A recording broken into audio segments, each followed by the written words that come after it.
Hello students, I hope you all doing well. Let's continue our chapter Electrochemistry of class 12th. आज का हमारा topic है equivalent conductivity. इससे पहले मैंने आपको इलेक्ट्रिकल रेसिस्टेंस और कंडक्टेंस के बारे में बताया था। कल मैंने कंडक्टिविटी के बारे में भी बता दिया था। आई होप आपको सबको वो सिंबल लर्न हो गए होंगे। कंडक्टिविटी क्या होता है, रेसिस्टिविटी का उल्टा होता है, जिसको मैंने कापा से डिनोट किया था। ये सब आपको सिंबल लर्न होने चाहिए, छोटे छोटे फॉर्मूले थे। उसमें क्या था, कंडक्टिविटी का सिर्फ मैंने कंसेप्ट बताया था। हमारे जो सिलेबस में है इक्विवेलेंट और मोलर कंडक्टिविटी दोनों सिलेबस में है। इनके बारे में आगे इसके ऊपर न्यूमेरिकल्स भी आएंगे। आज मैं आपको बता रही हूँ इक्विवेलेंट कंडक्टिविटी क्या होता है। तो ये क्या होता है, पहले मैं इसकी डेफिनेशन पढ़ लेती हूँ, फिर इसको समझाती हूँ। It is defined as the conductance of all ions. देखो कंडक्टिविटी किससे रिलेटेड है, कंडक्टेंस से। सभी आयंस की produced from 1 gram equivalent of electrolyte. ये इंपॉर्टेंट पॉइंट है कि जब कोई 1 ग्राम इक्विवेलेंट, 1 ग्राम इक्विवेलेंट आपको पता है ना, नॉर्मेलिटी की यूनिट होती है। 1 ग्राम इक्विवेलेंट इलेक्ट्रोलाइट को मैं कोई 20 सेंटीमीटर ऑफ सोल्यूशन के अंदर अगर डिजॉल्व कर रही हूँ, कोई सोल्यूशन है, उसका वॉल्यूम दे रखा है 20 सेंटीमीटर क्यूब। मैं उसके अंदर क्या कर रही हूँ, कोई इलेक्ट्रोलाइट डिप कर रही हूँ, जो कि कितना है, 1 ग्राम है, सिर्फ 1 ग्राम है। तो व्हेन, कब डिप कर रही हूँ, when the distance between electrode is 1 centimetre. अगर मान लो मैंने इस तरह से इलेक्ट्रोड कोई 1 ग्राम के हैं, मान लो 2 इलेक्ट्रोड हैं, ग्राम उसका वेट वही रहेगा, तो उनके बीच का जो डिस्टेंस भी रहेगा वो भी क्या रहेगा, 1 सेंटीमीटर रहेगा। And area of electrode is so large that whole of the solution is contained between them. और एरिया उसका इतना बड़ा है कि पूरा सोल्यूशन उसके अंदर आ जाता है। मतलब इस तरह का एक्चुअल में क्या होता है, एक कंटेनर होता है। ये जैसे हम क्यूब बनाते हैं, क्यूबॉइड बनाते हैं ना, इस तरह से एक कंटेनर होता है एक्चुअल में। इसके अंदर क्या लिया जाता है, एक्चुअल में इलेक्ट्रोड लिए जाते हैं, और उनका आपस में जो डिस्टेंस होता है वो 1 सेंटीमीटर है। मान लो एक यहाँ है, तो एक क्या हो जाएगा, इस तरह से मान लो थोड़ा सा इक्वल ही होगा ना, इतना 1 और इतना हिस्सा और, ये 1 सेंटीमीटर है, ये भी 1 सेंटीमीटर है। यहाँ पे मैंने इसको चार्ज दे दिया, मतलब इलेक्ट्रोड को इलेक्ट्रिसिटी पास करा दी, तो ही कंडक्टेंस होती है ना, फिर ही कंडक्टिविटी आती है। तो ये मैंने चार्ज दे दिया। अगर ये इतना हिस्सा 1 है, इतना हिस्सा 1 होएगा, ये 1 और ये 1 2 हो जाएगा, तो टोटल 2 हो जाएगा ना। तो इससे हमें नहीं लेना, ये तो मैं सिर्फ समझाने के लिए कह रही हूँ। तो इसका जो एरिया होगा वो भी कितना होगा, 1 सेंटीमीटर क्यूब। एरिया इतना लार्ज होगा कि जिसके अंदर ये सारा इलेक्ट्रोड आ जाएंगे। ये सब इसके बारे में, इसका डायग्राम था, इसकी स्टेटमेंट थी। अब ये कहता है कि इसका जो इक्विवेलेंट कंडक्टिविटी क्या होती है, ये एक कंडक्टेंस के बराबर होती है। इक्विवेलेंट कंडक्टिविटी को पहले मैं आपको बता दूं, लैम्डा कंडक्टिविटी कापा की थी, लेकिन ये उसके साथ अलग है। तो आपने कंफ्यूज नहीं हो ना कि कापा ही क्यों नहीं हुई कंडक्टिविटी, वो कंडक्टिविटी थी। आज हमने इक्विवेलेंट कंडक्टिविटी है, इसका अपना सिंबल है, एक अलग फिजिकल क्वांटिटी है। अब फिजिकल क्वांटिटी के साइंटिस्ट ने सिंबल दे दिया, वो हम एक्सेप्ट करने पड़ेंगे, जो सिंबल दे दिए। आपका नाम जो रख दिया पंडित ने, वही दुनिया पूरी जानेगी। तो ये सिंबल है, उनको हम, पूरी दुनिया उसी के नाम से जानती है। इक्विवेलेंट कंडक्टिविटी को हम लैम्डा EQ, EQ मतलब इक्विवेलेंट से डिनोट करते हैं। अब डेफिनेशन कहती है कि ये कापा मतलब ये कंडक्टेंस के बराबर होता है। और कंडक्टेंस कब, जब उसका 1 ग्राम इक्विवेलेंट डिसॉल्व होता है 20 सेंटीमीटर के बराबर, मतलब उसका कंडक्टेंस के बराबर हो रहा है। और कंडक्टेंस के अंदर जब हम कोई सॉल्यूशन डिसॉल्व करते हैं तो उसकी कंडक्टिविटी बनती है। कल मैंने बताया था ना कंडक्टेंस के बारे में, वो रिमाइंड करो लेक्चर, जिसमें मैंने क्या कहा था, कापा क्या होता था, G/L/A। Kappa is equal to G, जब L और A 1 कर देती थी, कापा G के बराबर होता था, यानी वो कापा उस कंडक्टिविटी के बराबर होता है। कल पढ़ा था। तो इसके अंदर वो कंडक्टेंस के बराबर है, तो वो कंडक्टेंस क्या होगी, उसकी स्पेसिफिक कंडक्टिविटी। क्या, कौन सी कंडक्टिविटी बोलते हैं उसको, स्पेसिफिक कंडक्टिविटी। यानी ये कंडक्टेंस उसकी कापा के बराबर होगी। इस कापा को कंडक्टिविटी यानी स्पेसिफिक, जैसे स्पेसिफिक रेसिस्टेंस था, ये आपको नोटेशन याद होंगी तभी ये लेक्चर समझ में आएगा, अदरवाइज इस वीडियो का कोई फायदा नहीं है। पहले पिछली वीडियो समझिए। स्पेसिफिक कंडक्टिविटी कब होगी, जब इस सोल्यूशन को 20 सेंटीमीटर, अगर मैं कहती हूँ कि 1 सेंटीमीटर क्यूब के अंदर डिसॉल्व किया है, तो इसको मैं 1 से मल्टीप्लाई कर दूंगी। लेकिन डेफिनेशन क्या कहती है, इसको 20 सेंटीमीटर क्यूब सॉल्यूशन के अंदर डिसॉल्व किया जाता है, तो वॉल्यूम से मल्टीप्लाई किया जाता है इसको एक्चुअल में। तो जितनी जगह में है उससे मल्टीप्लाई कर देते हैं।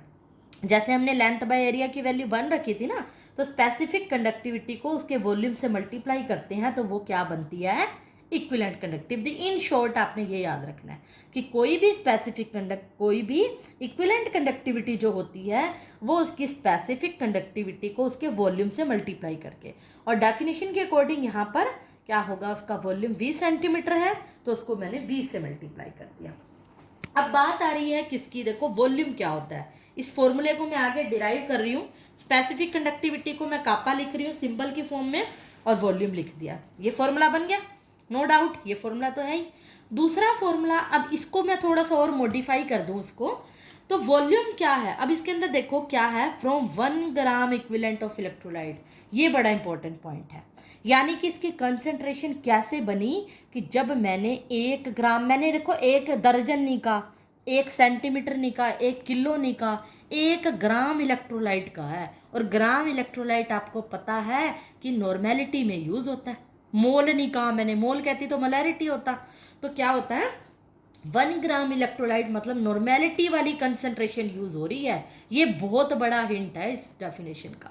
अगर नॉर्मेलिटी की कंसंट्रेशन यूज हो रही है तो मैं आपको साइड में नॉर्मेलिटी का फॉर्मूला एक बार रिमाइंड करा दूं। सॉल्यूशन चैप्टर में भी मैंने बताया था, number of gram equivalent into 1000 by में वॉल्यूम। अगर मैं इससे वॉल्यूम निकालूं तो क्या आएगा, number of gram equivalent into 1000 by में नॉर्मेलिटी, यही आएगा। और अगर मैं कह दूं कि नंबर ऑफ ग्राम इक्विवेलेंट क्या है, 1, क्यों, क्योंकि देखो यहाँ पे definition from 1 gram equivalent of electrolyte, तो इसकी वैल्यू 1 पुट कर दो तो क्या आएगी, V is equal to 1 into 1000 by में नॉर्मेलिटी, यानी V का फॉर्मूला क्या बन गया, 1000 बाय में N। इसी को इक्वेशन नंबर 1 में पुट कर दो, इसको मैंने नाम दे दिया।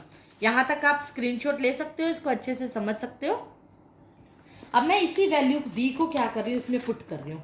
लैम्डा इक्विवेलेंट क्या है, कापा इंटू V। V की वैल्यू मैंने अभी निकाली 1000 बाय में N, लैम्डा इक्विवेलेंट आ जाएगा। तो ये हमारा फॉर्मूला हो गया लैम्डा इक्विवेलेंट। यानी इक्विवेलेंट कंडक्टिविटी कब यूज करेंगे, जब हमें नॉर्मेलिटी गिवन होगी, और जब हमें वॉल्यूम गिवन होगा तो मैं फॉर्मूला ये यूज करूंगी। ये थे हमारे डेरिवेशन। इसी तरह बिल्कुल सिमिलर, अब मैं बहुत डिटेल में नहीं जाऊंगी, बिल्कुल सिमिलर है मोलर कंडक्टिविटी। मोलर कंडक्टिविटी की डेफिनेशन बिल्कुल सेम है। अगर आप इसकी डेफिनेशन पढ़ोगे बुक में से, मैं अब राइट नहीं करूंगी, तो आपको यहाँ पर सिर्फ क्या फर्क मिलेगा, ये वाली लाइन का, जिसको मैं हाईलाइट कर रही हूँ। फ्रॉम 1 ग्राम ऑफ इलेक्ट्रोलाइट की जगह आपको मिलेगा, इस पॉइंट को देखो, इसकी जगह आपको मोलर में क्या होना चाहिए, आइडिया लगाओ। ग्राम इलेक्ट्रोलाइट इक्विवेलेंट है, इक्विवेलेंट में 1 ग्राम इलेक्ट्रोलाइट, और मोलर है तो 1 मोल हो जाएगा, सीधी सी बात है।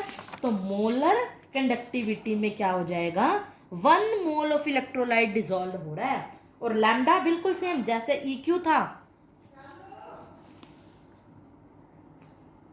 तो लैम्डा इक्विवेलेंट अगर हम की जगह नोटेशन चेंज कर देंगे, क्या होनी चाहिए, इक्विवेलेंट की जगह मोलर, स्मॉल m, यानी इसके अंदर क्या हो जाएगी, मोलैरिटी। मोलर की बात कर रही हूँ मैं यहाँ पे, मोलैरिटी। नोटेशन नीचे है ना, इसलिए स्मॉल m लिख देते हैं। ये कंफ्यूज नहीं होना, मोलैरिटी तो कैपिटल M से थी, तो इसमें कोई कंसंट्रेशन ही तो है, तो बहुत ज़्यादा कंफ्यूज होने की जरूरत नहीं है।